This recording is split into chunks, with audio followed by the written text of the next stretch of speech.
Pronto, está gravando. Então, a gente colocou lá no grupo quais vão ser as datas agora de agosto, e a gente vai, mês a mês, colocando as datas conforme os calendários de recesso e etc., porque nós temos alguns recessos aí no meio do caminho, feriados e etc., né?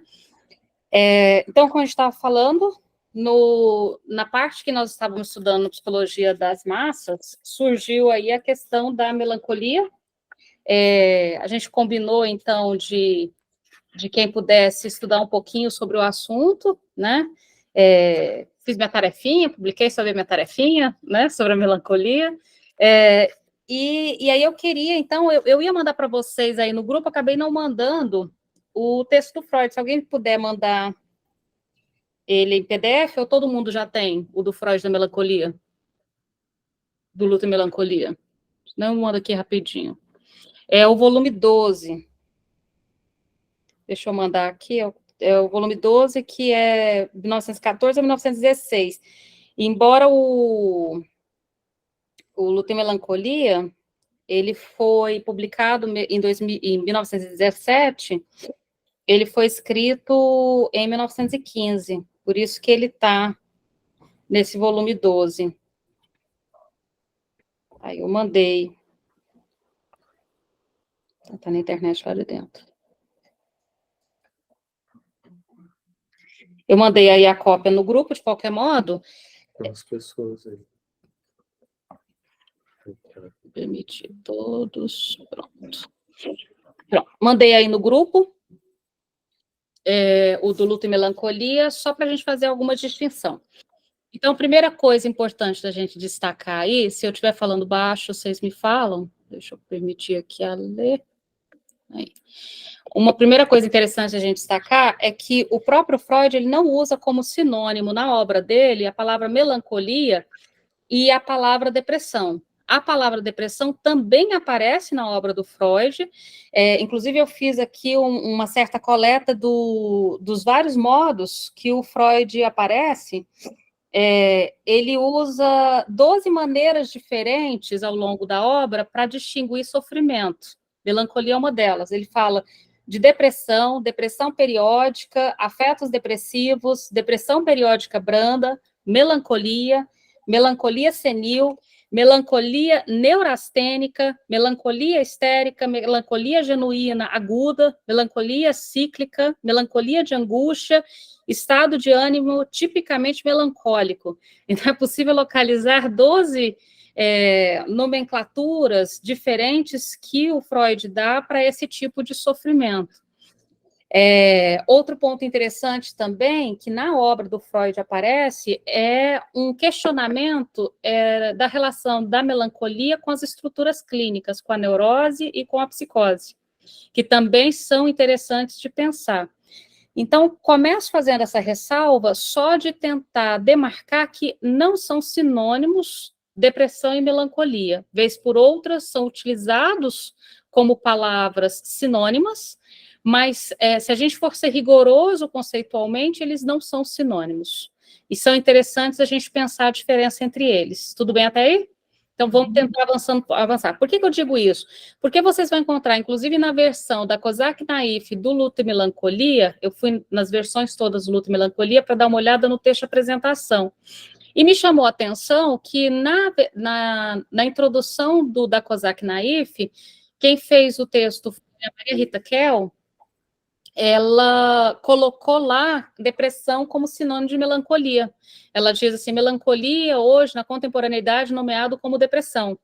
Então, vocês vão encontrar, não é unânime, vocês vão encontrar divergências teóricas, divergências de textos em relação a isso que eu estou propondo aqui, fazer uma separação entre depressão e melancolia, e vou propor essa separação a partir de alguns pontos que a gente pode localizar na própria obra do Freud, e depois uma diferenciação até um pouco mais clara na obra do Lacan, embora o Lacan não chegou a debruçar sobre a questão da melancolia longamente. Você vai encontrar o tema da melancolia no Lacan no seminário 8, sobre transferência, e no seminário 10, sobre angústia, mas você vai encontrar 10 citações, 10 vezes que a palavra aparece da transferência, e 12 vezes que ela aparece no da angústia. Ele não aparece tantas vezes assim. Eu tive a curiosidade de contar quantas vezes aparecia na obra do Freud a palavra melancolia, da obra do Lacan, perdão.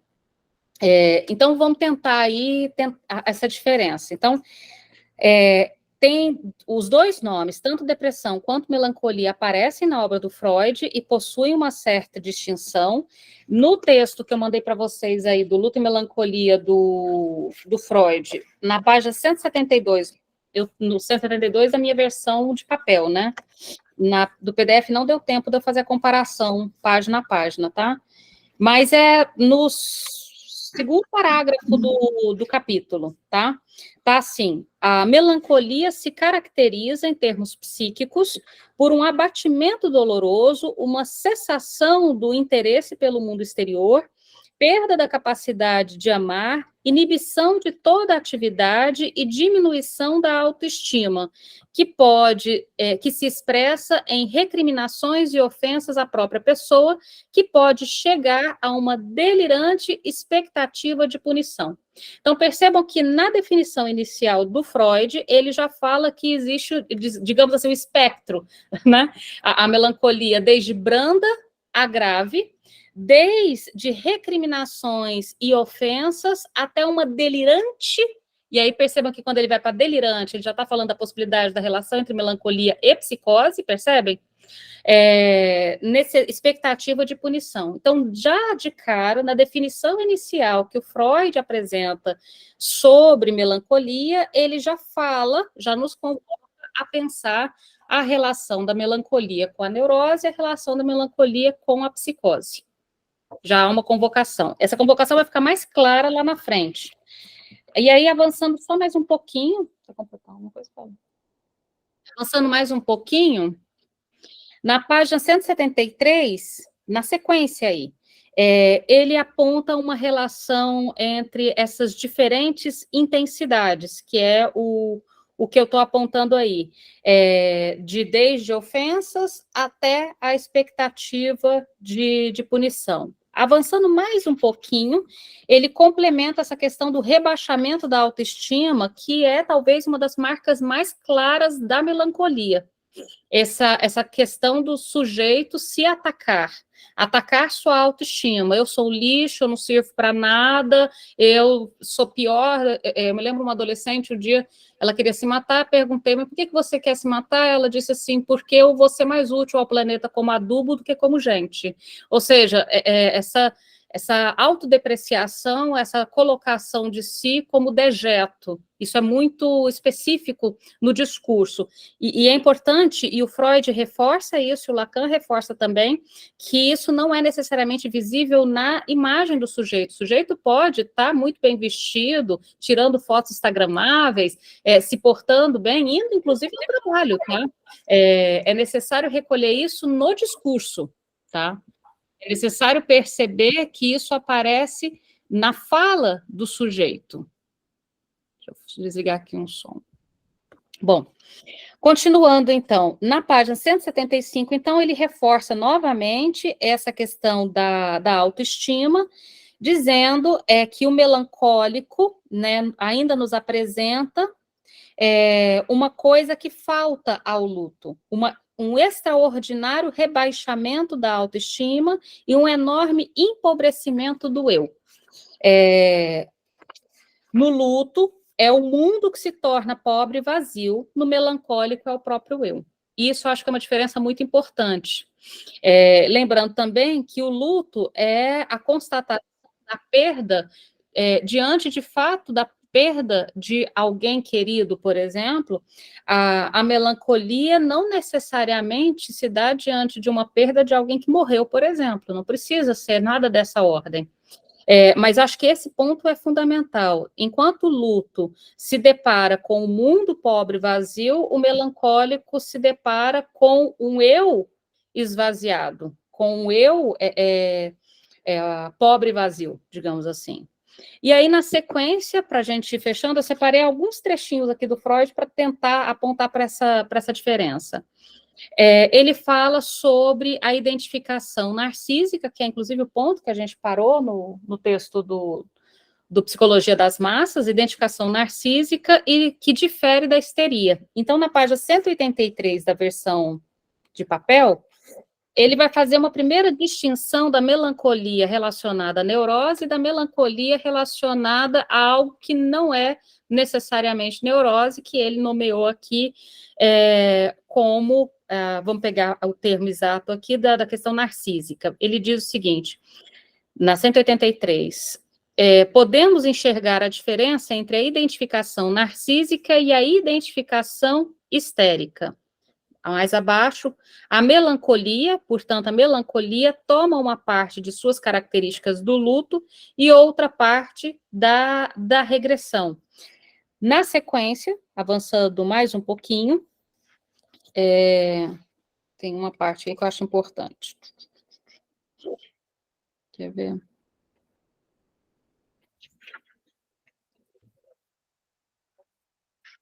Avançando mais um pouquinho, na 185, isso também eu acho importante, sobre a relação entre a melancolia e a morte, a melancolia e o suicídio. Ele diz, a análise da melancolia nos ensina que o eu pode se matar apenas quando, graças ao retorno do investimento objetal, pode tratar a si mesmo como um objeto, quando é capaz de dirigir contra si a hostilidade que diz respeito a um objeto. Na sequência, ele diz, na 186, o complexo da melancolia se comporta como uma ferida aberta de todos os lados, atrai energias de investimento e esvazia o eu até o completo empobrecimento. Depois, na sequência, ele vai falar sobre a relação entre mania e melancolia, o que é muito importante, e ele ressalta que o conteúdo da mania e o conteúdo da melancolia são os mesmos. Por que eu trouxe essas citações? Para tentar apontar para vocês a importância da gente pensar a diferença entre depressão e melancolia e pensar a melancolia nas estruturas, tanto na relação com a psicose quanto com a neurose. Eu vejo que, de modo geral, você tem menos dificuldade de pensar a relação da mania com a psicose, mas eu vejo que há uma certa dificuldade, de modo geral, em se pensar a melancolia com a psicose. Mas veja, se o Freud diz, na página 187 da versão impressa, que a mania não tem conteúdo diferente da melancolia, que as duas afecções lutam com o mesmo complexo, ao qual o eu provavelmente sucumbe na melancolia, enquanto na mania ele o sobrepuja ou põe de lado. Se o conteúdo da mania e da melancolia, se essas duas afecções lutam com o mesmo complexo, elas têm lá suas semelhanças. Então, a gente consegue perceber uma proximidade da mania com a psicose, é possível, portanto, perceber uma proximidade da mania, da melancolia também com a psicose? Aí, para fechar essa ressalva, tem um livrinho, posso mandar para vocês, bem simplesinho, da George Zahar, que fala sobre a diferença entre as semelhanças e diferenças entre depressão e melancolia. Chama só Depressão e Melancolia, da George Zahar. Posso mandar para vocês. Ele diz o seguinte, em alguns pontos aqui, deixa eu pegar aqui. Em relação à questão da neurose ou da psicose, a psicanálise privilegia o termo melancolia, em relação à questão da melancolia ou depressão, e confronta-nos com a dificuldade ou mesmo impossibilidade de clareza diagnóstica. Assim, vemos-nos diante da questão central de situá-la ao lado ou das psicoses ou das neuroses. Nesse caso particular, aqui o autor escolhe ali o que o Freud traz no que eu acabei de ler, o Freud enquadra como uma neurose narcísica, que tem a complicação de se distinguir da histeria e ser, digamos, mais potente até em relação aos danos e prejuízos que o sujeito experimenta. Há divergências entre os autores em relação à questão da melancolia como diferente da depressão. Vocês vão ver vários autores utilizando a depressão como algo mais leve e a melancolia como algo mais grave, ou seja, fazendo uma distinção das duas mais em relação à intensidade do que conceitualmente, tanto que o que esse autor coloca aqui em relação a essa diferença, deixa eu pegar aqui. A gente vai encontrar nos autores, de modo geral, sobre depressão e melancolia, termos, inclusive, que misturam as duas, como depressão melancólica, depressão neurótica, depressão narcística, depressão psicótica, psicose melancólica, melancolia neurótica, melancolia psicótica, histeria melancólica, depressão histérica, depressão endógena e assim por diante. Ou seja, nos textos, tanto da psiquiatria quanto da psicanálise, vocês vão encontrar, inclusive, termos que juntam melancolia e depressão, para ter uma base como não é simples a separação dessas duas. Tudo bem? Para a gente fechar, então, esse tema, o que a gente tem é que, de modo geral, o que mais comumente a gente encontra é que a depressão vem sendo utilizada como uma forma mais grave de sofrimento, e a melancolia como algo mais grave. Só que as duas mais graves. Perdão, mas a depressão mais leve e a melancolia como algo mais grave, né? A depressão como, inclusive, não só menos grave, como mais relacionada a um sintoma, o sintoma de depressão, e a melancolia a um estado mais grave, mais constante, do qual o sujeito, na verdade, dificuldade, se é que sai, uma enorme dificuldade de sair. Então, a gente vê nos textos, se a gente puder, assim, vamos tentar achar aqui um certo consenso. O universal a gente não vai achar. Inclusive, engraçado, Freud começa o texto falando, já abrimos mão de achar um universal sobre essa questão. É a primeira frase dele no Luto e Melancolia, tá? Então, não estamos tentando achar um universal, estamos tentando ponderar um consenso.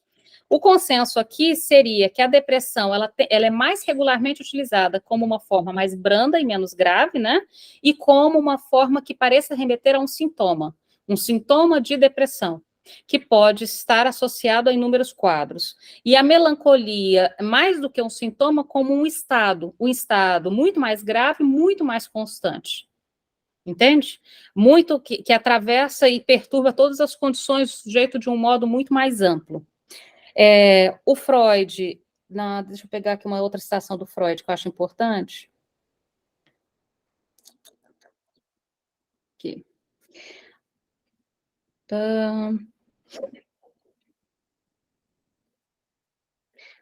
Aqui, ó. O Freud tem uma coisa interessante, quando diferentemente da neurose obsessiva, da histeria, da paranoia, ele não apresenta, na obra do Freud, não existe a exposição de um caso clínico de melancolia, você já deve ter percebido isso, né?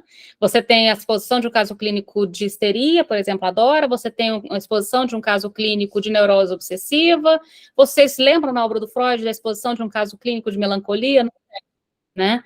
Então, é interessante a gente observar que o Freud não chega a nos apresentar um caso clínico específico, né? Embora ele apresenta que esse sintoma, a melancolia e o sintoma de depressão, e ele usa a palavra depressão como sintoma em vários lugares, aparece descrito em vários casos clínicos, inclusive no da Dora. Ele destaca, então, a melancolia do campo das psicoses, criando uma categoria para a melancolia, que são as neuroses narcísicas, mas como um agravo em relação às neuroses mais comumente conhecidas, como a histeria neurose obsessiva. O que significa que é como se ele estivesse propondo algo que vai ser lido depois, lá na frente, pela Melanie Klein, diga de passagem, e depois por Lacan, como, de algum modo, uma espécie de margem, como se estivesse chegando no limite da neurose, entre a neurose e a psicose, um certo limite. A melancolia, ela demarca ali um certo limite para o qual é possível. Às vezes o pezinho está mais de um lado, às vezes o pezinho está mais de outro. A leitura, então, seria que quando Freud propõe um outro termo para a melancolia, perceba, ele já tinha histeria, ele já tinha neurose obsessiva, ele cria um novo termo para dar conta da melancolia, neurose narcísica. Ele cria esse novo termo porque é como se ele estivesse dizendo, as histerias, as neuroses obsessivas, os quadros que a gente conhece não são suficientes para entender a melancolia. Ele cria um novo termo, mas ele não vai falar que está na paranoia, tampouco ele vai dizer que é suficiente pensar a melancolia na histeria e na neurose obsessiva. Ele cria um novo termo que é como se ele estivesse dizendo, parece que está com um pezinho cá, um pezinho lá, entende? como se a melancolia estivesse pisando na linha entre a neurose e a psicose. Essa seria a ressalva em cima do que a gente estava conversando. Gostariam de perguntar ou complementar alguma coisa? Povo silencioso? Eu tenho, mas é uma pergunta, assim, eu não sei, eu vou te perguntar se dá para traçar alguma correlação entre a melancolia e a pulsão de morte na neurose, assim. Eu acho que sim, mas eu queria que você falasse um pouquinho mais do que você pensou, porque eu tenho certeza, Jordana, que quando você foi formular sua pergunta, você fez uma relação. Me fala da relação que você fez. Pior que eu não sei como, assim. Não sei, eu acho que talvez esse aspecto autodestrutivo e da autopunição também que aparece na melancolia. E aí eu queria saber se dá para elaborar algo a mais sobre esses dois aspectos. Penso que sim, você vai responder também? Penso que sim, e se você voltar lá no texto do Freud sobre, deixa eu até pegar uma citação aqui específica, ao longo do texto, eu fui marcando quantas vezes a palavra morte aparece, e ela aparece muitas vezes. Aparece essa questão da autodepreciação e morte com uma certa frequência. E tem um pedacinho específico que eu queria achar, não vou achar agora. Ah, achei. Queria achar e achei. 183. Ele diz assim, veja, a perda do objeto amoroso é uma excelente ocasião para que a ambivalência das relações amorosas sobressaia e venha à luz. Quando existe predisposição para a neurose obsessiva, o conflito da ambivalência empresta ao luto uma configuração patológica e o leva a se exprimir em forma de autorrecriminações, nas quais o indivíduo mesmo teria causado. Isto é, desejado, a perda do objeto de amor. Essas autorrecriminações, que ele vai apontar, inclusive, depois para a questão da tentativa de suicídio, aponta para a ideia da morte, mas não é essa citação que eu queria, é uma outra especificamente, que há um conflito, que me lembra bem essa questão, ele fala de um conflito entre duas forças, em que uma quer aniquilar o objeto e a outra quer sustentar, manter o objeto. Nesse conflito entre aniquilar o objeto e manter o objeto, porque no final das contas há um amor ao objeto também, né? Há uma destruição e um amor ao objeto. Isso me remeteria bastante ao conceito de pulsão e, inevitavelmente, portanto, à sua pergunta, porque esse conflito me remete especificamente à pulsão. Eu estou tentando lembrar a citação, essa até coloquei na postagenzinha, essa dos dois conflitos, estou tentando lembrar a página, achar a página exata dele aqui. Mas, em resumo, é isso. Há um conflito em que há uma parte da libido está empenhada em destruir o objeto, se afastar do objeto, e uma outra parte da libido está empenhada em sustentar, em manter, em preservar essa relação com o objeto. Percebe que esse conflito, eu posso chamá-lo de pulsão? Posso relacionar a pulsão? E aí eu acho que isso se relaciona à sua pergunta. Não sei se eu piorei ou se eu se respondi. Tem um aspecto aí, né, interessante, porque, de algum modo, a gente pode falar também algo relacionado à morte, né, uma destruição do eu, porque parte está investida em preservar o objeto, parte em atacá-lo, né, mas não sobra nada para o eu, né, o eu está esvaziado, é um eu destituído de si, né, é um eu, vamos dizer assim, enquanto de algum modo é um eu morto, né? Um eu esvaziado, um eu que não tem nenhuma libido investida nele, é um eu mortificado. Achei a citação. 191, Jordana, tá assim, ó. Por isso, a melancolia no tocante aos motivos pode ultrapassar bastante o luto, que, via de regra, é desencadeado somente pela perda real ou a morte do objeto, né? O luto seria encadeado pela morte do objeto. Portanto, na melancolia, travam-se inúmeras batalhas em torno do objeto, nas quais ódio e amor lutam entre si, um para se desligar a libido do objeto, outro para manter essa posição da libido contra o ataque. Então, essa citação é a citação que aponta esse movimento próprio da pulsão. Porque o movimento da pulsão, ele é esse movimento constante, movimentação constante, que não quer nem se separar, nem colar, mas mantém essa ambivalência, essa batalha, como ele diz aqui. Acho que essa citação faz a relação com o que você pensou. Mas você ia comentar alguma coisa, o que você ia falar? Não, perfeito, assim, acho que vocês dois esclareceram bastante. Era isso mesmo. Obrigada. Nada. Vocês querem complementar mais alguma coisa ou vamos voltar para a psicologia das massas? Povo tímido e silencioso, então vamos voltar para a psicologia das massas. Queria só que, antes de a gente voltar para o texto, né, capítulo 8, que é namoramento e hipnose. No fim do outro capítulo, quando ele toca na melancolia, ele fala também da construção de um eu, entre muitas aspas, tá? Um eu normal. E aí ele vai dizer que o eu se separa por influência da cultura, das relações com a cultura. O eu faz uma divisão interna entre o que é o eu e o que é o ideal do eu. Né? Em um dado momento ele chama do eu real, aquilo que eu consigo de fato ser, e o eu ideal, que é aquilo que eu deveria ser. Né? O eu ideal tem coisas inalcançáveis. Quando ele pensa que o ideal do eu é um conceito que ele vai manter depois, mesmo depois de criar o conceito de superego, né, de super-eu, mas o que ele está pensando aqui de ideal de eu já também tem um rudimento do que é o super-eu. Né? A ideia é o seguinte, olha, o eu real diante do eu ideal, ele é sempre muito insuficiente, ele vai ser sempre objeto de crítica, né, na comparação com o eu real, com o eu ideal, desculpe. Lembram-se disso? Está no final do capítulo. Então, porque nesse capítulo que a gente vai entrar agora, ele vai falar muito de ideal do eu. O ideal do eu, ele reúne, né, traços, né, que eu recolho, né, do ambiente externo, né, o ambiente social, cultural, do mundo social, como aquilo que deveria ser. Né? Então, ali, o ideal do eu é composto de um deveria ser assim, mas não é. Né? Então, é uma espécie de reduto normativo, né, do que seria em uma instância crítica também com relação ao eu. Se não estiver claro, por favor, me falem.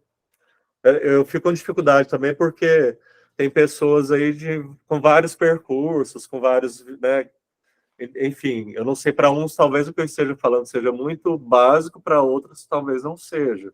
E nesse grupo é heterogêneo, né?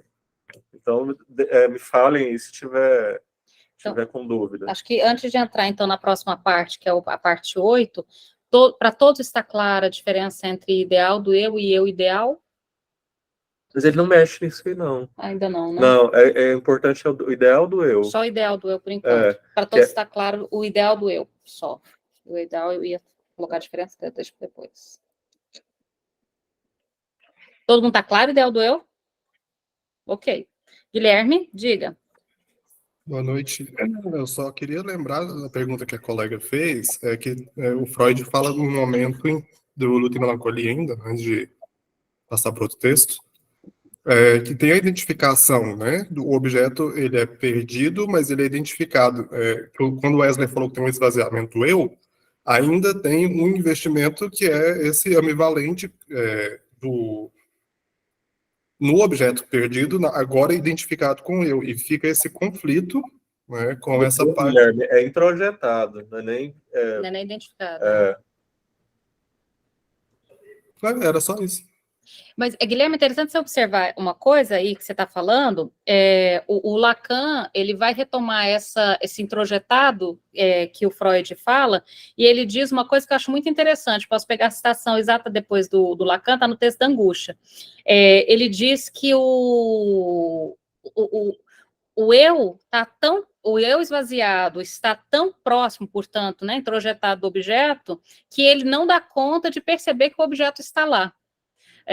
Sabe quando você está tão perto que é como se, na verdade, eu não conseguisse identificar qual o objeto, se há objeto, porque de tão perto é impossível saber que ele está lá? Entende? Entendo.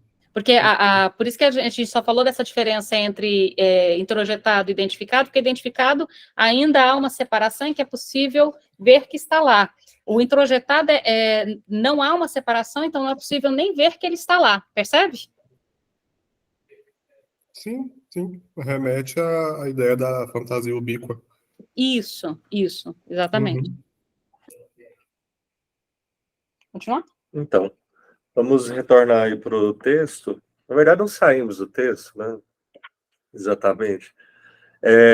No livro está na página 69 e No PDF 53. Tá.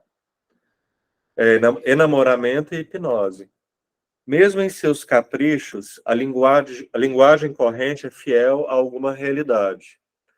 Ela dá o nome de amor a relações afetivas bem diversas, que também nós sintetizamos teoricamente como amor, mas logo põe em dúvida que esse amor seja verdadeiro, certo e autêntico, indicando assim toda uma escala de possibilidades dentro do fenômeno do amor. Não será difícil fazermos a mesma descoberta em nossa observação. Numa série de casos, o enamoramento não é outra coisa que investimento de objeto por parte das pulsões sexuais para satisfação sexual direta, o qual se extingue quando essa é alcançada. Isso é o que chamamos de amor comum, sensual. Né? Isso aqui é o mais simples, né? Uma pessoa quer trepar com a outra, né?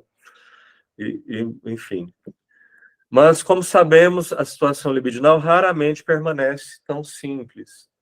A certeza de que a necessidade que acabou de ser extinta retornará deve ter sido a razão imediata para dirigir ao objeto sexual um investimento duradouro, para amá-lo também nos intervalos sem desejo. Até que o Freud é uma visão bem pragmática, né, do amor, né? Vai se manter a duração, né? As pessoas transam, né? E sabe que por enquanto aquele desejo tá eliminado, mas que ele vai retornar. Então é melhor eu manter dar algum lugar ao objeto na minha vida, porque a pulsão sexual voltará a exigir satisfação. O singular desenvolvimento da vida amorosa do ser humano vem juntar a isso um outro fator. Na primeira fase, geralmente concluída aos 5 anos de idade, a criança achou num dos pais o primeiro objeto de amor, no qual se haviam reunido todas as suas pulsões sexuais que demandavam satisfação. A repressão, o recalque, né, que depois sobreveio, impôs a renúncia da maioria dessas metas sexuais infantis. Né? Não há uma meta sexual direta, né, porque é um movimento de recalque, né? Eu gosto de contar uma história que é a mesma história, o Guilherme, que acompanha há algum tempo, já vai estar cansado. Mas tem um conhecido meu, um amigo, né, que foi a um psiquiatra, e aí o psiquiatra perguntou para ele se ele estava fazendo algum acompanhamento, né, não psiquiátrico e tal, e ele falou, faço análise. E aí o psiquiatra vai e fala assim, né, isso é conto de fada, né, que história é essa de eu querer transar com a minha mãe? E aí ele responde, mas onde que você viu em psicanálise, né, Freud, alguém dizendo que o filho quer transar com a mãe? Isso é coisa sua. Ele interpreta o psiquiatra. Porque é isso, né? Há um investimento, né, libidinal nos pais, né, ele se torna objeto de amor, mas há um movimento de recalque aí, né, que vai fazer com que a meta sexual ou a meta sexual direta seja impedida, seja tolhida, né? Então, a repressão, né, o recalque que depois sobreveio, impôs a renúncia da maioria dessas metas sexuais infantis. Então, a criança não tem isso, a criança fantasiar, né, vai transar com o pai, com a mãe, né? E acarretou uma profunda mudança na relação com os pais. Até só por um parêntese também, que nessa primeira etapa do desenvolvimento, do pré-édipo, a gente está falando de uma fase de autoerotismo, né? Ou seja, para poder que nessa época haja essa ideia maluca de querer transar com os pais, teria que ter um investimento do objeto externo. O autoerotismo é um retorno ao próprio corpo.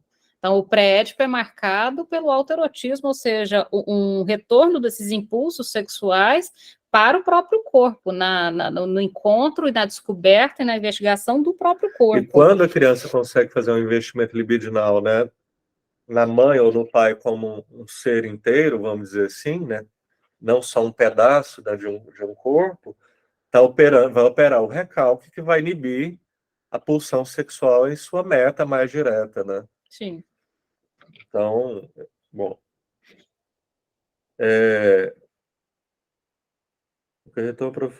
a repressão que depois sobreveio impôs a renúncia da maioria das metas sexuais infantis e acarretou uma profunda mudança na relação com os pais. A criança continuou ligada aos pais, mas com as pulsões que é necessário descrever como inibidas em sua meta sexual, Os sentimentos que ela tem doravante, né, a criança, por essas pessoas amadas, são designados como ternos. Sabe-se que as tendências sensuais anteriores são preservadas com maior ou menor intensidade no inconsciente, de modo que, em certo sentido, a inteira corrente original continua a existir. Tem para Freud essa ideia, né, que se em algum momento teve um investimento, né, com relação à mãe ou pai, né, um investimento libidinal, sexual, né, um investimento mais direto, isso é recalcado e é mantido de algum modo no inconsciente. Isso está muito recalcado, né? Isso vai aparecer, pode aparecer, pode aparecer numa formação do inconsciente como sonho, né? Alguma coisa dessa ordem do sexual direto, né? Pode aparecer no sonho. Freud tem um caso famoso do Freud, que o paciente narra, né, como diria o Sheldon no Big Bang Theory, um intercurso sexual do paciente com uma mulher, né? Tem uma cena de sexo no sonho, né? O paciente sonha que ele está transando com uma mulher, e quando ele conta esse sonho para o Freud, a seguir ele diz assim, não é minha mãe, né? É uma coisa interessante, porque não, né, ninguém estava dizendo que era a mãe, né? Então, quando o cara diz não é a mãe, quer dizer, ele tá marcando com canetinha ali que tem algo a ver com isso, né? Que nas relações entre o sonho, né, e as conexões de pensamento, né, a associação que ele está fazendo ali, veio de algum modo a ideia da mãe como objeto sexual, assim, de um modo mais direto. Mas isso vai ser totalmente vergonhoso para o paciente, né, admitir isso. Ele vai dizer, não é minha mãe. Já teve gente que me diz assim, quando eu dou esse exemplo do Freud, fala assim, mas ele já tinha lido a teoria do Freud, e ele já sabia que o Freud tinha esse lance com a mãe, aí ele já se defende, dizendo, não é a mãe.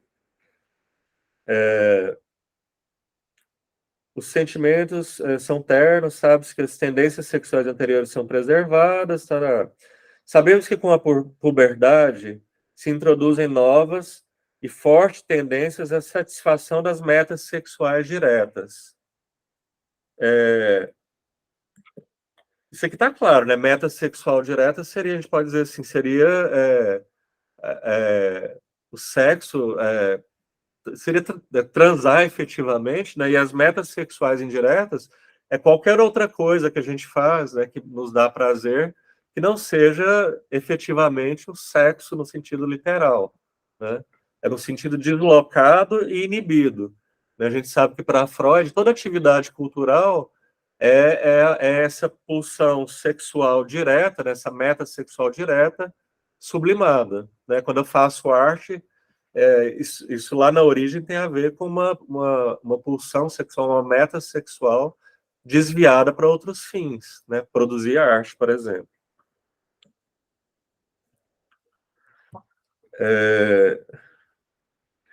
Em casos desfavoráveis, elas, né, as metas sexuais diretas, permanecem separadas como corrente sensual das duradouras orientações ternas de sentimento. Olha, ele está falando que em casos desfavoráveis, né, o sujeito vai separar, o indivíduo vai fazer uma separação entre esse amor terno, né, e esse amor sexual mais direto. Ele vai criar uma divisão.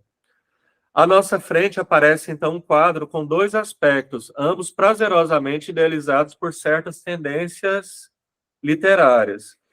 O homem se entusiasma sentimentalmente por mulheres que muito admira, mas que não estimulam para o comércio amoroso. E é potente com outras mulheres que não ama, que menospreza ou mesmo despreza. Aí ele faz uma referência a um texto dele que trata disso de uma maneira, estuda isso de uma maneira mais detida, né? Que é o texto sobre a mais comum depreciação da vida amorosa, né? Nesse texto ele vai dizer que esse tipo de separação Da santa e da puta? não é que vai acontecer só com os homens, mas é um negócio mais masculino, que a separação, lá ele não usa exatamente, eu acho, esse termo, mas é assim, a santa é a puta. Então, cria uma coisa no psiquismo masculino que quando ele sente atração sexual, quando ele quer transar com uma mulher, essa mulher cai numa caixinha conceitual das putas. Quando ele sente algo mais terno, para usar o termo que ele está dizendo aqui, né, um amor mais terno e uma admiração por uma mulher, aí ele não consegue sentir atração sexual por ela, né? Ou é santa ou é puta. E isso, o Freud está falando, isso é em casos desfavoráveis, porque isso traz uma complicação enorme, né? Isso quer dizer que esse homem, né, não pode se apaixonar por quem ele deseja sexualmente, e ele não pode desejar sexualmente a pessoa pela qual ele se apaixona. Ele está condenado, se autocondenando psiquicamente a uma divisão, né, intransponível, né, quase que intransponível, né, uma divisão entre amor e sexo, né, no sentido mais estrito. Quem está, né, na clínica, acho que escuta isso com muita constância, né? Ainda é muito... A gente fala, e é claro que tem, né, uma mudança de tempo, isso aqui o Freud escreveu há 100 anos, mas tem coisas do Freud que continuam muito atuais, senão a gente nem estaria estudando Freud. Né? Essa separação, né, entre as santas e as putas é muito comum, né? Sobretudo no discurso de sujeitos masculinos, né? Acho interessante até a gente complexificar e fazer outras separações. Tem uma dissertação de mestrado da Unicamp, muito interessante, que o título é Branca para casar, mulata para trepar, preta para trabalhar. E eles fazem, então, a pesquisadora, uma menina negra, faz, então, uma leitura muito interessante dessa divisão masculina dos corpos femininos a partir da cor da pele. E também uma seleção, então, as santas e as putas teriam, então, 3 categorias na lógica racista, né? A negra forte, né, para trabalhar, aquela que não sente dor, não precisa nem de anestesia no parto, vocês já devem ter ouvido falar sobre a questão da violência obstétrica maior entre mulheres pretas, já ouviram essa questão? Aí você tem a globeleza, né? A mulata, a torneada, a quiçamba, do turismo sexual brasileiro, não é isso? O cartão postal do Brasil, a gente teve até um presidente da República que falou que podia vir para cá transar com as mulheres, né? Ou seja, as mulheres ofertadas como putas, como comércio sexual, e as brancas para casar. As brancas para casar, aquelas que você vai apresentar para a família, aquelas... Então, ela faz uma leitura muito interessante, uma dissertação de mestrado, que eu acho que só o título já merece quase 10, porque eu achei um título bastante ousado, e ela sustenta essa questão de que, então, na nossa cultura, o Freud está propondo aqui que, na época dele, havia uma divisão entre as santas e as putas, ou seja, as mulheres para casar, as mulheres para transar. E se a gente pensar em outros recortes, e aí mais trazendo para a nossa realidade brasileira, por que eu estou citando essa questão racial? Outro dia eu fiquei sabendo que o seu Jorge tinha tido neném, que queria registrar o neném como samba, e eu tive a curiosidade, eu falei, deixa eu ver quem é a mãe deste neném. E era uma moça branca e loira. Eu fiquei numa decepção do seu Jorge, porque ele fez o mesmo que os jogadores de futebol fazem.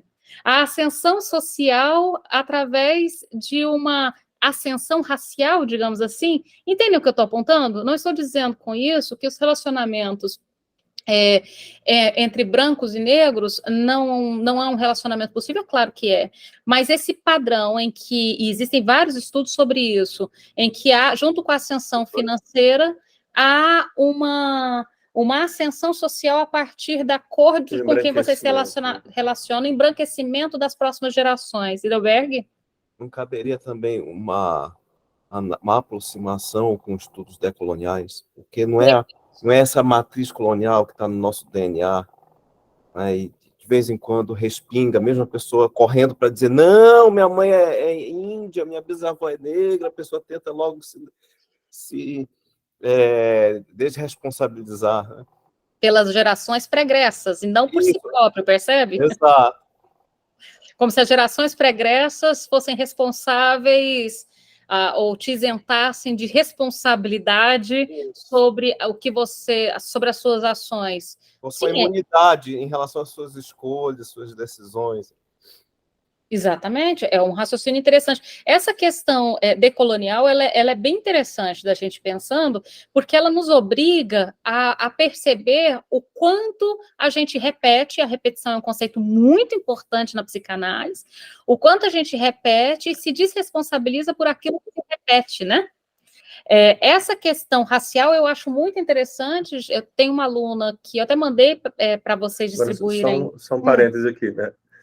Entrando com esse recorte racial, mas continua dando para pensar que nessa divisão que o Freud percebeu aqui entre as santas e as putas, né, e a gente pode dizer que, a partir da clínica, que isso continua operando, essa divisão, e que o que essa pesquisa está denunciando, né, que os homens brancos, e às vezes os homens negros também, colocam as mulheres negras no campo das putas, né? As mulatas, as mulheres negras como assexuadas no campo do trabalho. As que não são para trabalhar, tem essas que nem sexualmente elas servem, né? Nessa divisão racial. Sim. Mas então, né, essas negras para trepar estariam nesse campo aí, nesse campo das putas, né? Maria? Oi. Não, porque eu estava terminando de ler o Tornar-se Negro, da Neuza, e tem vários relatos, né? Porque é uma tese dela, não sei se é mestrado ou de doutorado, tanto que depois ela... Doutorado, né? Tanto que eu estava assistindo até um vídeo dela que anos depois ela não concorda mais com esse livro dela, né? Por outras questões. Mas é importante ver esses relatos do que vocês estão falando sobre a questão do embranquecimento, né? Lembrando que a Neuza se mata, né? Também. Sim. Ela provavelmente não dá conta de muita coisa, né? Então, assim, o que, por exemplo, a Argentina conseguiu, o Brasil não conseguiu, né? Os negros ainda estão aí, não se embranqueceu, né? Mas nesse livro dela tem muitos relatos, né? E até, por exemplo, de avós negras falando para a filha ou para o neto que quer que só arrume um homem branco, porque precisa embranquecer, né? Então, assim, é muito cruel, né? A gente, sim, a mulher negra tá na base, né? E estava escutando do Mano Brown, o Mano a Mano, a entrevista com a Flávia Oliveira, da Globo News, e ela narra que na família dela essa era a orientação, para que as mulheres se casassem com homens brancos para embranquecer a próxima geração. Então, e veja, e ela é jovem, então ela está narrando algo que não está ali historicamente, né? Extremamente recente. Então, me chama muita atenção, eu lembro quando começou a guerra da Ucrânia, tinha vários jogadores de futebol na Ucrânia brasileiros, e eles tiraram uma foto com as suas famílias, todos os jogadores eram negros, todas as esposas eram brancas. A foto me chamou muita atenção, porque você bate o olho e te chama a atenção. Eu falei, gente, assim, uma ou outra, ok, mas todas, o que acontece? Né? É, no mínimo, um dado para se chamar a atenção, para se observar. Porque as brancas são para casar. Porque as brancas são para casar. Você falou do seu Jorge, e também era uma questão para mim, eu admiro muito ele. Ele deu uma entrevista no Roda Viva, que foi até criticado depois, porque eles tentaram levantar essa questão dos relacionamentos dele, né? E pelo que eu lembro, ele já se relacionou com muitas negras, mas pelo que eu entendi, não foi nenhum relacionamento sério. Então, né? Então isso diz muito, né? Diz, a Amanda, uma aluna está terminando o curso, e a pesquisa dela é sobre essa questão da vida amorosa da mulher preta, né? Eu até mandei para vocês, a gente está fazendo uma série de entrevistas, objetivas e subjetivas, de formulário e de entrevista, né? E é interessante, quer ver uma pergunta que a gente faz e que tem nos chamado a atenção, se mulheres negras já tiveram um relacionamento longo com homens negros. Até agora, a gente está tendo um número espantoso de mulheres negras que dizem que não, que nunca se relacionaram com homens negros. E quando se relaciona, uma outra coisa que tem nos chamado muita atenção nas entrevistas, são falas assim, que quando elas vão se relacionar com homens brancos, alguns dizem frases do tipo, eu sempre quis experimentar uma preta. Então, também num tom de experimentação, tipo assim, veja como eu não sou racista. Objeto também, né? Objeto. E aí, se a gente pensar em um outro dado, Maria, muito importante, a violência sexual, ela é predominantemente em cima das mulheres pretas, quando a gente pega as estatísticas. É o corpo mais vulnerável a ser estuprado, mais constantemente nas estatísticas. Então, tem alguma coisa que o Freud diz aqui, 100 anos atrás, que nos permite pensar, e é interessante a gente ir sempre fazendo uma leitura e se aproximando não só da nossa época, mas também do nosso país, da nossa língua, da nossa cultura, de alguma coisa aqui. Mas essa divisão seria ingênuo dizer que a gente não a percebe. Eu só diria que ela é mais complexa do que a Santos e as putas, eu acho que ela tem... Você quer ver uma coisa que a gente estava em Salvador e fomos quase todos os dias à noite assistir palestras de um evento que chamava Casa Mulher com a Palavra, bem interessante, e um dos dias era uma indígena, teve a Érica Malonguinho, né, que foi a primeira deputada estadual de São Paulo, trans, enfim, tinha um pessoal bem bacana ali, e aí essa indígena, achei interessante, era de Santa Catarina, e ela falando que, por exemplo, qual que é o problema do IBGE levantar o número de indígenas no Brasil? A maior parte dos indígenas no Brasil não querem se declarar indígenas, se declaram pardos. Por exemplo, ela citou a questão de Ideberg está aqui, da região norte, de Manaus, que deu quantos por cento? Só 5%. A gente sabe, é só fazer uma visitinha, ver uma imagem de Manaus, que você vê quantos descendentes indígenas, né? Gente com traços indígenas. Só 5% se declararam indígenas em Manaus. Verdade, Manaus, por onde eu ando, Manaus, Porto Velho, Rio Branco, Boa Vista, a população descendente indígenas é muito expressiva. E por que só 5% se declara? Em Manaus, só 5% da população se declara. Impressionante. Onde de Trás do Pardo. E há essa questão de não casar com a caboquinha, casar com a branca. A expressão regional seria essa, correspondente. Percebe? Então, eu acho interessante a gente complexificar a quantidade de faixas que a gente foi criando. E dentro dessas faixas, veja, por que só 5% da população ali da região norte, que visivelmente tem uma população indígena, descendente indígena muito maior que essa, se declara indígena e o restante se coloca de trás? O termo que ela utilizou, que eu achei muito interessante, se esconde atrás do pardo. Achei interessante essa coisa. E está se escondendo por quê de quê? Ou seja, parece que é ainda mais desprivilegiado. É como se houvessem hierarquias, né, faixas. Por exemplo, quando se quer xingar alguém, pelo menos na minha geração, era assim, não, o fulano é um cabocão. Não é? É uma pessoa primitiva. Ou seja, a gente entende por que só 5%. Então, essa separação aqui que o Freud está propondo, a gente fez esse percurso para tentar apontar que é necessário atualizá-la e como a gente não consegue se desvencilhar dessas separações. Né? Continuando. Aí, no livro, né, na última linha, né, da página 70. Já estamos na 54, PDF. Com mais frequência, no entanto, o adolescente consegue um determinado grau de síntese entre o amor não sexual, não sensual, celestial e aquele sensual terrestre, e sua relação com o objeto sexual é caracterizada pela cooperação entre pulsões não inibidas e pulsões inibidas em sua meta sexual. Ele vai trabalhar com isso agora sempre, né? Tem as pulsões não inibidas, né? As que vão para uma meta sexual direta, e as pulsões que são inibidas, que se desviam de sua meta sexual direta, né? Então ele vai dizer que, né, que no entanto, com mais frequência o adolescente, o sujeito formado, né, que está indo para a adultez, consegue fazer essa síntese entre o objeto que é amado e o objeto que é só para transar, né? Consegue. Ele diz que é a maior parte, eu não sei, com mais frequência. Eu não sei se é, né?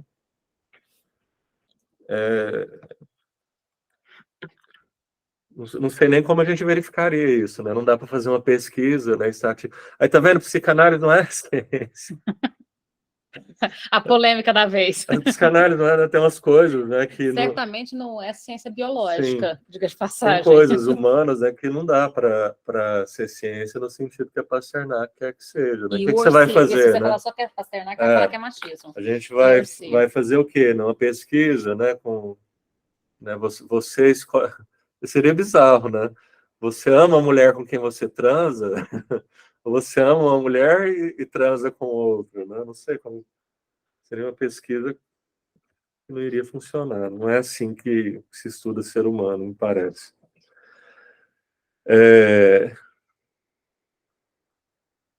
Contraste por a intensidade do enamoramento, né? Em contraste ao puro desejo sensual, pode ser medida segundo a contribuição das pulsões de ternura inibidas em sua meta. O que ele está chamando aqui de instinto de ternura, pulsão de ternura, é curioso porque isso não vai aparecer, eu não lembro de aparecer isso em nenhum lugar, essa definição de... Quando a gente fala de pulsões em Freud, já temos a pulsão de ternura.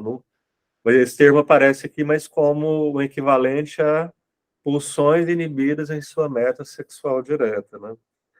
É no quadro desse enamoramento que, desde o início, nos saltou à vista o fenômeno da superestimação sexual,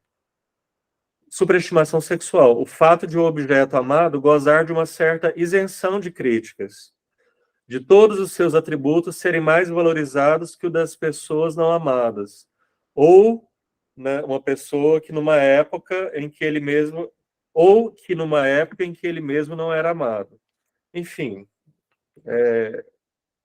o objeto amado vale mais do que todos os outros, né? A mulher amada vale mais do que todas as outras, o homem amado vale mais do que todos os outros. Havendo repressão, né, recalque ou recuo mais ou menos efetivo das tendências sensuais, produz-se a ilusão de que o objeto é também amado sensualmente em virtude de seus méritos espirituais, quando, pelo contrário, apenas a satisfação sensual lhe pode ter emprestado esses méritos. É engraçado isso que ele está dizendo. De um jeito muito formal para a gente hoje, mas ele está dizendo assim, olha, vai ter discurso amoroso que vai dizer que, colocando a coisa bem crua, né? Eu só tenho tesão por aquela pessoa porque ela é uma pessoa espiritualmente elevada, ela é inteligente, ela tem caráter, né? Então, a inteligência, o caráter daria a ela também um interesse sexual. E o Freud está dizendo que não, que é o interesse sexual que faz com que você veja essas virtudes aí do espírito, né? A inteligência, o caráter, sei lá mais o que a gente pode admirar, né, nesse campo aí das virtudes, né? E eu não sei se o Freud está certo, viu? Porque ele fala tão categoricamente, né? E aí vou de novo falar de onde eu falo melhor, que é da minha escuta clínica, né? Essa coisa, por exemplo, da inteligência, né? Isso para muita gente é um traço sexual, né? As pessoas, de fato, têm tesão em alguém porque é inteligente. Tanto que tem pessoas que têm tesão porque é burro também. Claro, senão o mundo já tinha acabado. Tem isso também. Mas, por exemplo, tem gente que vai numa palestra, a pessoa que está ali dando a palestra, eu te garanto, não é nenhum chuchu, e a pessoa sai dali, você vai encontrar vários palestrantes que conseguem ali garantir, ao final de cada palestra, uma boa cota de, como vou dizer, sucesso sexual. Né? Eu brinco de vez em quando, a gente tem casos que o professor assim já meio caquéticozinho e tal, e a aluna toda encantada, eu falei, se você encontrasse com ele no barzinho, você ainda está encantada esse tanto? Não, eu acho que tem alguma coisa a ver com com o lugar que ele ocupa e o que ele está dizendo. Eu acho que se fosse no botequinho, você não ia nem olhar para esse cidadão. Então, nesse ponto, pelo que a gente escuta, me parece que pode ser nas duas vias. Nas duas vias. Mas aí vamos para o parágrafo seguinte, né? O que aí falseia o juízo, né? Eu posso achar alguém velhinho e caquético, né? Muito sexy. Muito sexy. O que falseia o juízo é o pendor e a idealização. Com isso, nós vemos facilitada a orientação. Percebemos que o objeto é tratado como o próprio eu, que então, no enamoramento, uma medida maior de libido narcísica transborda para o objeto. Em não poucas formas de escolha amorosa, torna-se mesmo evidente que o objeto serve para substituir um ideal não alcançado do próprio eu. Né? Ou seja, às vezes o que eu amo no outro é aquilo que eu queria ser e que o outro é. Ele é amado pelas perfeições a que o indivíduo aspirou para o próprio eu, e que através desse rodeio procura obter para a satisfação de seu narcisismo. Né? Então, veja, né, um dos vieses aqui do amor, né, um desses vieses é bastante narcisista, né? Eu amo no outro, né, até aqui, né, nesse aspecto que o Freud está evidenciando, eu amo o outro na medida que o outro tem alguma coisa que eu não sou, mas eu queria ter sido. Né? Isso pode ser algo físico, isso pode ser, já que estava nesse tema aí da racialidade, né? Eu não sei, né? Os jogadores lá na Ucrânia, todos casados com mulheres louras, né? A gente pode dizer ali que eles estão amando o que eles queriam ser, que talvez fosse ser brancos, né? Já que eles não podem ser brancos. Bom, vocês estão calados, né? Falaram aí num dado momento, mas agora ninguém interrompe e tal. Se a superestimação sexual e o enamoramento crescem ainda mais, a interpretação do quadro fica também mais nítida. As tendências que impelem a satisfação sexual direta podem ser inteiramente empurradas para segundo plano, como sucede regularmente, por exemplo, com o entusiasmo amoroso de um jovem. Olha, as tendências sexuais podem ser jogadas, né, diretas, podem ser jogadas para um segundo plano, como acontece com o entusiasmo amoroso de um jovem. O eu se torna cada vez menos exigente, mais modesto, e o objeto cada vez mais sublime, mais precioso. Chega, enfim, a tomar posse do inteiro amor próprio do eu, né, de todo o investimento libidinal que o eu fazia em si. De modo que o autossacrifício deste é uma consequência natural. Né? Quando se chega nesse nível, que toda a libido que estava investida no eu é investida no objeto, esse objeto se torna tão sublime, a gente sabe disso, né? Os crimes passionais, né? Pessoas que se tornam capazes de matar. Né? Na erotomania também, né? Sim, sim. Quer desenvolver um pouco mais? Não, só... Desenvolver. Porque há uma identificação, não sei se eu posso dizer assim, mas com o objeto, né? O objeto amado que passa a ser, então, rejeitado, e quando rejeitado, vingativo. E aí ele vem a ato, né? Ou vingativo e até passional, um crime, né? Mas você está falando o caso de quando, né, o sujeito vai atacar a pessoa que ama, né, e que rompeu com ele. Essa é uma opção, né, do que ele está falando aqui, de colocar o objeto num lugar tão elevado que eu sou capaz de cometer qualquer ato. Né?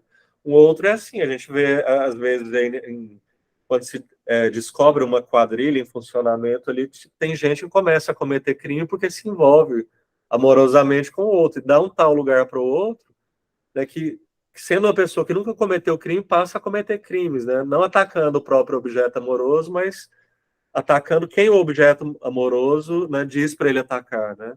Talvez matar. Entre esses dois casos aí, isso que o Wesley está apontando, uma coisa que me chamou muito atenção, desde 2017, a gente desenvolve trabalho dentro da unidade prisional, e a princípio era só para a ala feminina escutar as mulheres, né? Na pandemia, as mulheres todas foram transferidas do estado inteiro para a única unidade prisional em Arizona, onde elas fazem os uniformes da polícia hoje, porque todas têm que saber costurar, claro. Mas, antes, quando elas estavam distribuídas nas várias cidades, até a pandemia, agora a gente trabalha com os homens, porque agora só tem homens aqui na unidade prisional. Mas o que me chamou muita atenção, não eram muitas mulheres, eram 400 homens e 24 mulheres na unidade prisional, então o número de mulheres sempre muito pequeno, né? Então elas ficavam só em 2 celas que foram separadas, porque a unidade prisional foi construída só para homens. Então as mulheres foram, foi adaptada 2 celas para elas. Mas as escutando, chamava muita atenção que praticamente todas que estavam ali por terem praticado um ato criminoso em nome de um relacionamento amoroso. Meu namorado pediu para levar essa droga. Meu pai falou para fazer tal coisa. Meu irmão, então, relacionamentos amorosos eram mais comum, marido e namorado, mas também pais e irmãos. Mas a segunda característica que me chamava muita atenção é que a gente perguntava, e como é que ficou esse relacionamento depois? Ele nunca veio me visitar. Então, chamava muita atenção isso que demonstra isso, né? Colocar o objeto de amor num lugar tão sublime, né? Que por ele eu cometo um crime. E vou ser preso, né? Sim. Por ele. Guilherme. E como o sujeito, né, e como o objeto se torna tão sublime, uma coisa que o Freud vai apontar aqui, pode prescindir, né, inclusive, da questão do amor sexual, né? Pode ser eu posso idealizar tanto a pessoa que eu coloco ela num pedestal que ela nem está no plano da sexualidade mais. Guilherme? Só mais um dado para reforçar a mesma ideia, que eu sou servidor aqui do Socioeducativo do Distrito Federal, né?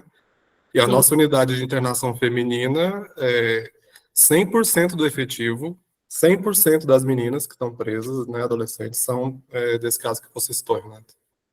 Então, de meninas envolvidas. Para ser justa, Guilherme, o caso que tinha ali que não foi desse, era uma mãe e uma filha, que a mãe tinha matado o marido da filha, a filha matou o marido da mãe. Então, as duas estavam presas por terem matado os respectivos maridos trocados, com a alegação de violência doméstica, né? A mãe disse que matou o genro porque ele batia na filha, a filha falou que matou o padrasto porque batia na mãe. E as duas estavam presas. Tirando essas duas, que você vê que não é tão distante assim, né? Tem algo aí com... as demais, Guilherme, eram todas aviãozinho de namorado, basicamente. E meninas muito jovens. E não é da mesma secretaria que a minha, né? Mas das maiores de idade na Colmeia, e o nome é curioso, chama Colmeia. Sim. Eu não tenho a precisão do dado, porque o que eu lembro de cabeça é antigo, mas era assim, tipo uns 80 e tantos %. Aí tinha uma ou outra que já tinha um histórico próprio de que ela mesma, né, sei lá, começou a traficar ali e levou, mas boa parte dos casos são por relação, ou uma situação parecida como essa que você acabou de citar, de uma que, né, matou o marido ou o companheiro, né, por violência doméstica, essas coisas. Coisas pela qual elas são elogiadas também na cadeia, né? Quando o cara bate nelas, elas matam e elas chegam lá, elas são exaltadas. Não só na cadeia, eu vi ontem ou antes de ontem no jornal, o cara assediou uma moça no ônibus, as mulheres pularam em cima do cara e arrastaram ele até a delegacia, vocês viram? Eu sinto muito, eu sei que não é certo fazer justiça com a própria mão, mas eu particularmente também Reparação histórica. eu não vou dizer que eu fiquei muito sentida pelo rapaz, não. Acho que pouca gente fica. Continua. Bom, chega, enfim, a tomar posse do amor próprio do eu, de todo, né, de modo que o autossacrifício deixa a consequência natural. O objeto consumiu o eu. Essa frase bastante sintetiza bem, né? O objeto consumiu o eu, por assim dizer.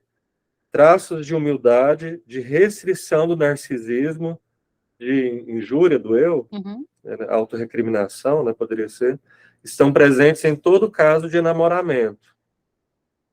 Veja bem, isso é uma coisa para a gente, né, grifar. Traços de humildade, de restrição do narcisismo, né, de uma autoinjúria, né, estão presentes em todo caso de enamoramento. Em caso extremo, são apenas aumentados, e devido ao recuo das reivindicações sensuais, predominam exclusivamente. Tem amores que chegam nesse nível, né, de, como eu estava dizendo, prescindir da questão sensual. Só um parênteses sobre essa questão essa restrição do narcisismo, né, e self-injury, estão presentes em todos os casos de namoramento. Só citar uma coisa que eu achei muito engraçada, eu estava falando sobre em psicopatologia na adolescência, sobre essa questão dos enamoramentos, e aí uma aluna falou e tentou engolir de volta depois, mas obviamente eu já tinha escutado e guardei e uso, porque achei muito engraçado. Ela virou e falou assim, mas professora, quando a gente conhece um cara, a gente não pode ser quem a gente é de primeira, a gente tem que fazer ali fazer de boba, se fazer de boba, elas, né, para o cara não assustar, e depois que ele já estiver envolvido, aí a gente começa a ser a gente mesmo. Oi? Como é que é? Não, juro, eu não falei isso, eu não falei isso. Falei, falou, eu escutei, e agora eu vou levar adiante. Então, me chama muita atenção essa coisa dessa restrição do narcisismo. O que ela está dizendo? Olha, para um cara se interessar por mim, eu tenho que não estar lá. Mas essa daí é como uma estratégia, né? O problema é que isso pode virar uma coisa estrutural. Mas eu não sei se ela consegue ser só como estratégia, né? Ela está dizendo, né? O grave é porque costuma acontecer, ele está dizendo que em todo enamoramento tem algo dessa ordem, né? Quando um outro, a restrição, como ele chama aqui, é engraçado, a restrição do narcisismo. O narcisismo, ou seja, a libido investida no eu é tão pouca, né? A gente precisa de uma cota de narcisismo, viu? Mas aí se torna algo assim, narcisismo quase que zero, tendendo a zero. Então a pessoa desaparece, né? Ela vira uma sombra do outro, né? Eugênia? Então, um relato, porque eu não sou da área, mas pessoal. Eu vou fazer 70 anos em janeiro, só para vocês verem. Lindérrima. Obrigada. Fui criada em São Paulo, não pela minha mãe, que minha mãe era bem ausente, mas minha avó dizia exatamente isso, que eu não me mostrasse e que, enfim, que eu fosse dissimulada, que só quando eu percebesse que eu tinha conquistado mesmo, eu me mostrar. É uma manipulação, né? E ao mesmo tempo, Eugênia, eu nem sei se depois dá conta de se mostrar, porque, por exemplo, isso que você está dizendo, essa aluna devia ter o quê? 19, 20 anos, né? Então, você percebe que o tempo passa e determinadas coisas se mantêm, mas isso que o Wesley apontou, eu acho que é importante a gente colocar. Será que é possível sair desse lugar uma vez que você talvez sinta que o outro só permanecerá te amando se você se mantém neste lugar? Ou seja, se manter fazendo de boba, se manter... Como diz o Fernando Pessoa, né? Você cola a máscara ao rosto, né? E adere a tal ponto à máscara, né? Que quando você retira a máscara não tem nada atrás. Não é interessante isso? Para mim sempre teve bastante, sabe? E era assim, não se faça tão inteligente, não seja tão sabida, não seja tão independente. E ela me ensinou assim, e ela dizia, mulher inteligente pega o homem pela boca e pelo rabo. Olha, uma avó falando isso para mim. Eugênia, mas você sabe que um dia uma colega minha de trabalho, professora, doutora de psicologia, virou um dia para mim e falou assim, Renata, você e o Wesley estão juntos há muito tempo, né? Eu falei, um certo tempinho, né? Desde que eu tenho 17 anos de idade, então desde a adolescência, né? Aí ela falou assim, nossa, sorte sua, Renata, porque do jeito que você é, nenhum homem ia te querer. Eu falei, eita porra! Colega de trabalho, professora doutora. Eu falei, por que, fulana? Ela falou, não, do jeito que você dá opinião, que você fala, que você não sei o quê, é porque o Wesley já te conhece há muito tempo, não se assusta mais. Será que isso não vem no DNA feminino? Às vezes eu me pergunto, sabe? Porque tem uma grande diferença geracional aí, né? A minha avó nasceu no século XIX. e no finzinho do século XIX, morreu em 92. E eram esses conselhos que ela me dava para a neta. É interessante pensar que parte desses conselhos seguem atuais, Eugênia. Tá vendo? É isso, eu vejo nas amigas da minha filha, que vai fazer 30 anos isso. Não é? É curioso isso. E a gente vê, tem até um termo que a gente usa de identificação histérica, que é essa coisa assim, você começa a sair com alguém que anda de bicicleta, você anda de bicicleta. Começa a sair com alguém que escuta música sertaneja, você adora música sertaneja. Eu escuto muito de mulheres que encerram relacionamentos, assim, relativamente longos, às vezes muito longos, às vezes relativamente longos. Quando terminam, falam essa frase aqui em análise, né? Dizem, eu não sei mais de que música eu gosto, por exemplo. Eu estou tentando descobrir. Entende? O que gosta de comer, qual música gosta, porque de algum modo aí essa referência do Fernando Pessoa é maravilhosa. Você usa a máscara por tanto tempo que quando tira a máscara não tem mais rosto, né? Não tem nada lá. Vamos fechar? Vamos aqui, gente. Devido ao recuo das predominâncias, isso ocorre com bastante facilidade no amor infeliz e realizável, pois a cada satisfação sexual, a superestimação sexual experimenta uma redução. Olha o que ele está dizendo aqui, o Freud, eu acho ele muito sarcástico, né? Ele está dizendo assim, no amor infeliz e irrealizável, né? Quer dizer, em que um ama o outro, né? Da ideia que de alguma coisa assim meio platônica, que não dá certo, não chega a efetuar o sexo, né? Não chegam a transar, né? Esse ideal, é isso que eu estou chamando de amor infeliz. Esse ideal pode se manter e até simplificar. Mas no relacionamento que se realiza, inclusive sexualmente, a cada satisfação sexual, a superestimação sexual experimenta uma redução. Vocês concordam? Isso também está no senso comum. Simultaneamente a essa entrega do eu ao objeto, que já não se diferencia da entrega sublimada a uma ideia abstrata, olha, o outro se torna ele está tão no pedestal que ele parece, né, o investimento dele se parece com o investimento sublimado a uma ideia abstrata. Então, simultaneamente essa entrega do eu ao objeto, que já não se diferencia da entrega sublimada a uma ideia abstrata, deixam de operar completamente as funções conferidas ao ideal do eu, essa instância da cultura crítica, né, que ocupa uma parte do eu e faz uma crítica ao eu. Ele está dizendo que pode chegar a um ponto, esse investimento, que não é só o eu, as funções do ideal do eu também se esvaziam. Cala a crítica exercida por essa instância. Tudo que o objeto faz e pede é justo e irrepreensível, faz qualquer coisa pelo outro, hein? A consciência moral não se aplica a nada que acontece a favor do objeto. Na cegueira do amor, o indivíduo pode se tornar sem remorsos um criminoso.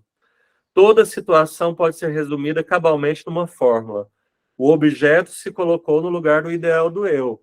Veja, né, tem algo diferente aqui no enamoramento, né? Não se trata do objeto se colocar no lugar do eu, né, ocupar uma parte do eu. Se trata do objeto ocupar o lugar do ideal do eu, que é esse referencial intrasubjetivo, né? Eu tenho um referencial intrasubjetivo, que é esse ideal do eu, que serve como consciência crítica, como consciência moral, né? Mas se o objeto amado toma esse lugar, veja, o objeto amado passa a ditar para mim o que é certo e errado, né? E se ele diz, né, se ele me diz para cometer um crime, eu vou cometer, é correto, porque ele ocupou o lugar dessa instância ética, moral, que é o ideal do eu. Tá claro isso, né? O objeto se colocou no lugar do ideal do eu, isso é bem importante. Depois, quando tem uma frase que eu falo com recorrência, que é: tem um inferno inteirinho na palavra amor, né? Porque as pessoas sabem que tem um inferno inteirinho na palavra amor, mas querem que o amor seja só uma coisa bonita. Então, o objeto se instalar, né, nesse extremo investimento amoroso no lugar do ideal do eu não pode ser uma coisa bonita, né? É um negócio infernal. Agora é fácil descrever a diferença entre a identificação e o enamoramento, em suas mais desenvolvidas formas. chamadas de fascínio e servidão enamorada.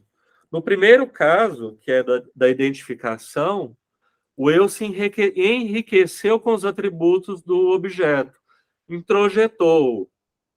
Introjetou, para ser rigoroso com Freud, nesse próprio texto, ele não introjeta, no caso da identificação, ele não introjeta o eu inteiro, ele introjeta certos traços, certas características. Então, ele introjeta traços, né? No segundo caso, né, no caso do enamoramento, o eu está empobrecido, entregou-se ao objeto, colocou no lugar de seu mais importante componente, que é o ideal do eu. Entende a diferença, né? Na identificação, eu introjeto alguns traços do objeto. Né? No enamoramento, sobretudo nessa servidão enamorada, nesse enamoramento extremo, eu coloco o objeto no lugar do meu ideal do eu. Né? E é claro que, assim, veja, ele está fazendo aqui, a gente precisa fazer essas diferenciações rigorosas, né, do ponto de vista do conceito, né, ele está diferenciando aqui, mostrando o ponto em que se diferencia enamoramento, apaixonamento, da identificação, para a gente não confundir. São duas coisas diferentes. Agora, eu deixo uma pergunta aqui em aberto, né? A gente não pode se enamorar e se identificar ao mesmo tempo, né? Entende? Porque do jeito que ele está colocando aqui, ou é uma coisa ou é a outra. Mas, repito, ele está fazendo essa divisão tão rígida aqui porque a gente tem que ter clareza conceitual. A gente precisa desse momento em que a gente pensa essas duas coisas como coisas completamente compartimentadas para uma questão didática, né? Há uma reflexão mais atenta, porém, notamos que essa exposição simula opostos que não existem. De um ponto de vista econômico, do investimento da libido, e, portanto, não se trata de enriquecimento ou empobrecimento. É possível descrever o enamoramento extremo como se o eu introjetasse o objeto. Aí ele já vai fazendo uma nuance. Uma outra distinção talvez considere melhor o essencial. No caso da identificação, o objeto foi perdido ou renunciou-se a ele. Né, pensa lá no caso né, quando a criança, né, o menino apaixonado pela mãe, né, ele tem que renunciar à mãe como objeto sexual para se identificar com alguns traços dela, para passar a identificação.